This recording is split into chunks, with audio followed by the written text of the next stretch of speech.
تو پاکستان پہ اثر یہی ہوتا ہے کہ افغانستان میں، لیکن اب تھوڑا سا وہ جو ماضی والا تصور ہوتا تھا کہ وہاں پر امن تو یہاں پہ امن، وہاں پر خرابی تو یہاں بھی خرابی، اب معاملہ تھوڑا سا تبدیل ہو گیا. اب وہاں تو ایک لحاظ سے امن تو ہے، اس میں تو کوئی شک نہیں ہے. تھوڑا سا ایشو ہے اپوزیشن کا بھی ہے اور داعش کا بھی ہے. بلکہ ابھی جب میں آپ سے بات کر رہا ہوں، تخار سے جو شمالی صوبہ ہے اس میں کلیش ہوئی ہے طالبان کے اور وہاں مقامی لوگوں کی، اور اس میں ابھی تک 2 ہلاکتوں کی بھی خبر ہے. تو کچھ چیزیں ہیں. تو اب چونکہ وہاں پر ایک لحاظ سے امن ہے تو پاکستان میں سیکیورٹی کے چیلنجز بڑھ گئے ہیں، اور پاکستان کا یہی موقف ہے کہ طالبان آنے کے بعد 4000 تک پاکستانی جو سیکیورٹی فورسز کے اہلکار ہیں وہ شہید ہوئے ہیں، 20,000 زخمی ہیں. اور یہ اسحاق ڈار صاحب کے فگر ہے جو انہوں نے چند گزشتہ ماہ یہاں پریس کانفرنس میں دیے تھے. تو یہاں اب معاملہ یہ ہو گیا کہ وہاں پر طالبان کی حکومت آنے کے بعد پاکستان کے سیکیورٹی معاملات بڑھ گئے، اور دونوں ممالک اکتوبر میں اسی مسئلے پہ ایک جنگی صورتحال پیدا ہو گئی تھی.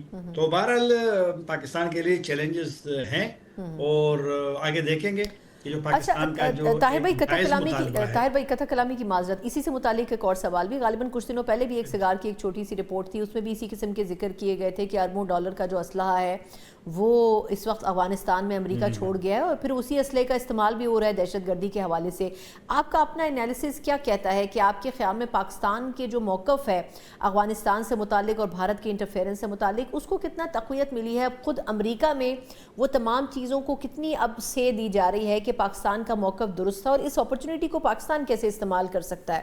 کیونکہ آئی تھنک پاکستان نے سب سے پہلے یہ بات کی تھی کہ امریکی اسلحہ پاکستان میں دہشت گردی کے خلاف استعمال کیا جا رہا ہے. اسلحے کی جو بات ہے تو امریکہ اسٹیٹ ڈپارٹمنٹ کی رپورٹ بھی اسی حوالے سے موجود ہے، اور اس میں یہی ہے کہ تقریباً $7 ارب کا اسلحہ امریکہ نے افغان فورسز کے لیے چھوڑ دیا. کافی سارا تو وہ لے گئے تھے جو بڑا اسلحہ تھا، کچھ کو انہوں نے ڈسٹرائے بھی کیا، لیکن پھر بھی تقریباً 3.5 لاکھ افغان آرمی تھی، افغان نیشنل آرمی، پھر پولیس تھی، پھر ان کے انٹیلیجنس لوگ تھے، تو ان کے لیے اسلحہ چھوڑا تھا. پھر ان کی حکومت نہیں رہی تو سارا اسلحہ وہاں پر رہ گیا ہے، تو طالبان کے ہاتھ میں آ گیا ہے. اور پھر یہ جو مارکیٹوں میں اسلحہ جاتا ہے تو پھر وہاں سے لوگ لے سکتے ہیں. آپ کو یاد ہوگا کہ جب نئے طالبان انٹر ہو گئے تھے کابل میں اور کنٹرول کر لیا تھا، اس وقت تو کوئی نظام نہیں بنا تھا. نظام تو اس کا چند ہفتے بعد میں ان کی کابینہ بنی ستمبر میں. تو بس اس وقت جو جس کے ہاتھ میں آ گیا، اور پھر بعد میں بھی یہی ہوتا رہا. جتنے بھی پاکستانی ریاست کے خلاف لڑنے والے جو گروپس ہیں، ان کی اگر آپ ویڈیوز دیکھیں، ان کی اگر آپ فوٹوگرافز دیکھیں جو کبھی کبھی خود بھی جاری کرتے ہیں، ان کے پاس امریکن اسلحہ ہے. اور کیونکہ اسلحہ آپ کے ہاتھ میں ہوتے ہیں نا، آپ تو چھپائیں گے تو نہیں، تو وہ اسلحہ ان کے ہاتھوں میں بالکل آیا ہے. اور صدر ٹرمپ نے بھی اس کا ذکر کیا تھا، انہوں نے اسی کا مطالبہ کیا تھا جس کو طالبان نے مسترد کر دیا تھا. ان کے خیال میں کہ یہ انہوں نے کہا تو غنیمت ہے ان کو ملے جنگ کے بعد. تو لہٰذا یہ اسلحہ تو اب چیلنج ہمارے لیے اس سے زیادہ ہے کہ ہم پڑوسی ہیں، 2600 کلومیٹر بارڈر ہے، اور پھر یہاں پر باقی کبھی کبھی جس طرح آپ نے انڈیا کا ذکر کیا تو ان کے وزیر خارجہ نے کہا افغان طالبان کے انڈیا میں بیٹھ کر کے جب وہ دورے پہ گئے تھے کہ دوسرے ممالک کو تو شکایت نہیں ہے، پاکستان کو کیا شکایت ہے؟ پاکستان کو شکایت اس لیے ہے کہ پاکستان میں روزانہ ہمارے فوجی شہید ہوتے ہیں. پاکستانی پولیس پہ اب کل وہاں پر آپ نے دیکھا ہوگا کہ کل 3 ٹریفک اہلکار نے تو سڑک پہ تو ڈیوٹی دینی ہے، تو 3 اہلکار کل شہید ہوئے لکی مرود میں، اور یہ روزانہ کا معمول ہے. تو لہٰذا پاکستان کے سیکیورٹی چیلنجز ہے تو پاکستان بات کرتا ہے، اور پاکستان نے 4 سال میں تو برداشت کرتا رہا نا. یہ تو معاملہ تو اب کے تو نہیں ہے، یہ تو 4 سالوں سے چل رہا ہے. تو پاکستان کے میری نظر میں جو خدشات ہے کہ اسلحہ ان کے ہاتھ میں آیا ہے، یہ بات ہم نہیں کرتے. یہ جتنی بھی بین الاقوامی رپورٹس آتی ہے تو اس کا ذکر ہوتا ہے، یونائٹڈ نیشن کی رپورٹ میں اس کا ذکر ہوتا ہے. جو ریجنل گروپنگز ہیں جہاں پر اجلاس ہوتی ہیں اس میں بھی اسٹیٹمنٹ آتے ہیں، اس میں بھی ذکر. آج کیوں یہ پاکستان اور چین کا جو جوائنٹ اسٹیٹمنٹ آیا ہے بیجنگ سے، تو اس میں ذکر نہیں ہے. اس میں ذکر ہے پاکستان اور چین کے مشترکہ بیان میں کہ وہاں پر گروپس ہے، وہ نہ صرف بلکہ اس میں نے کہ یہ صرف یہ ریجن کے لیے بھی خطرہ ہے اور یہ گلوبل سیکیورٹی کے لیے بھی خطرہ ہے. یہی آج کا تو یہ تو پوری دنیا اور پورا ریجن یہی بات کرتا ہے جو پاکستان کرتا رہا ہے. اچھا طاہر بھائی، آخری سوال، آپ کے خیال میں اس وقت کے سینیریو میں دیکھا جائے تو پاکستان کس حد تک مؤثر کردار ادا کر سکتا ہے؟ کیونکہ دیکھیں اب امریکہ سے بھی تعلقات کسی حد تک بہتر ہوئے ہیں پاکستان کے، ایران سے بھی کچھ اسٹیبلٹی ہوئی ہے، افغانستان کے حوالے سے موقف کو مضبوطی ملی ہے، تو ایسی سچویشن میں کتنا ضروری ہے کہ ٹیررزم پر جو ہمارا موقف ہے، کیونکہ بھارت تو ہمیشہ ہر جگہ لیبل لگاتا رہا کہ ہم دہشت گرد ملک ہیں، جبکہ اٹ سیلف وہ اس میں بھرپور ملوث ہے، آپ کے خیال میں پاکستان اس کو کیسے یوٹیلائز کر سکتا ہے، اس اپورچونٹی کو جو کہ انٹرنیشنلی اس وقت مل رہی ہے کہ ممالک پاکستان کی بات سن رہے ہیں؟ میں نے جو ذکر کیا جی ابھی آپ کے پاس، یہ چین کا جو میں نے ذکر کیا، چین کا افغان طالبان سے ان کے بڑے اچھے مراسم ہیں، اور چین پہلا ملک تھا جس نے فل سفیر بھیجا تھا، اور پہلا ملک تھا جس نے طالبان کے سفیر کو ایکسیپٹ کیا تھا۔ تو اگر چین جیسا ملک جس کے اچھے تعلقات ہیں، اور وہ بھی بار بار یہی بات کرتا ہے، ان کے جو مخالف گروپ ہے ان کا ذکر کرتا ہے، یونائٹڈ نیشن، میں نے کہا نا، یونائٹڈ نیشن تو پوری دنیا کا ایک گلوبل ایک باڈی ہے، تو اس کی ہر رپورٹ میں افغانستان میں ان گروپس کا ذکر ہوتا ہے، اس کے تھریٹس کا ذکر ہوتا ہے کہ یہ پاکستان تک محدود نہیں ہے، یہ ریجن، یہ کیا ہوا اس میں تاجکستان میں گزشتہ ماہ 2 حملے ہوئے، 5 چینی مارے گئے، پھر بعد میں دوبارہ حملہ ہوا بارڈر پہ، اور اس میں 2 ان کے بارڈر فورس مارے گئے، بارڈر ٹروپس مارے گئے تاجکستان کے۔ دیگر لوگوں کو بھی وہ ہے، دیگر لوگوں کو بھی، جب یہ اگست میں اجلاس ہوا تھا پاکستان چین افغانستان کا کابل میں، تو آپ چین کے وزیر خارجہ کا بیان پڑھے نا، اس نے وہی جو مشرقی ترکستان اسلامک موومنٹ جس کو کہتے ہیں ATIM، اس کا انہوں نے ذکر کیا تھا۔ تو مطلب ہے کہ مشکلات سب کا ہے۔ انڈیا کا آپ نے ذکر کیا، انڈیا افغانستان سے 2022 تک باہر تھا۔ انڈیا تو اب طالبان کو پسند تو نہیں کرتے نا، انڈیا نے اس لیے وہ طالبان کے قریب ہو گئے کہ جب ان کو معلوم ہوا کہ اب پاکستان اور طالبان ایک دوسرے کے بس جو پاکستان کے مسئلے ہیں اس وجہ سے اب ان کی دوری بڑھ گئی ہے، تو وہ اندر گھس گیا ہے۔ اگر اس کا لوگوں کے ساتھ ان کا ایک ہمدردی ہوتی تو وہ سفارت خانہ بند نہ کرتا۔ ان کا سفارت خانہ 2 سال، ان کا سفارت خانہ، ان کے 4 قونصلیٹ بند رہے۔ پاکستان نے تو ایک دن کے لیے بھی نہ سفارت خانہ بند کیا نہ قونصلیٹ بند کیے۔ جب مشکل میں افغان تھے، جب طالبان ہے تو ہزاروں لوگوں نے جانا تھا نا۔